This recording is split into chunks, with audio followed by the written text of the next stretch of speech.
Ola, eu son Lucía Grela Xoane, de segundo de ESO.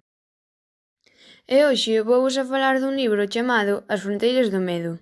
Vouvos falar de 3 historias que acontecen neste libro. A primeira historia da que vos vou falar chámase O Pozo. Esta historia vai sobre un rapaz que vai de vacacións coa súa familia a unha casa na que había un pozo.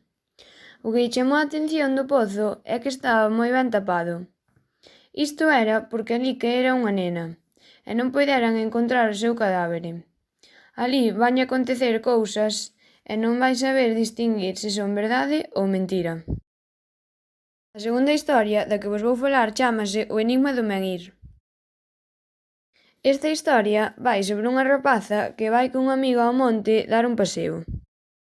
Alí encontráronse cunha fonte e meteron a man para refrescarse. Cando, de súpeto, algo lle tirou pola man para abaixo e caeron na fonte, quedando inconscientes. A terceira e última historia de que vos vou falar chámase A mirada de Can. Esta historia vai sobre un home que se chama Arsenio dos Santos. El é psicólogo e tiña unha consulta de psicoloxía con outras persoas, pero como lle ía mal de diñeiro decidiu montar unha tenda de tarot.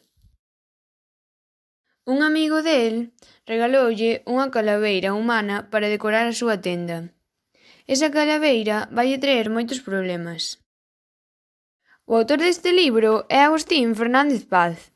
Naceu en Vilalba o 29 de maio de 1947 e finou en Vigo o 12 de xullo de 2016. Gañou 2 veces o premio ao mellor autor do ano, no 2004 pola Federación de Libreiros de Galicia e no 2007 pola Asociación Galega de Editores.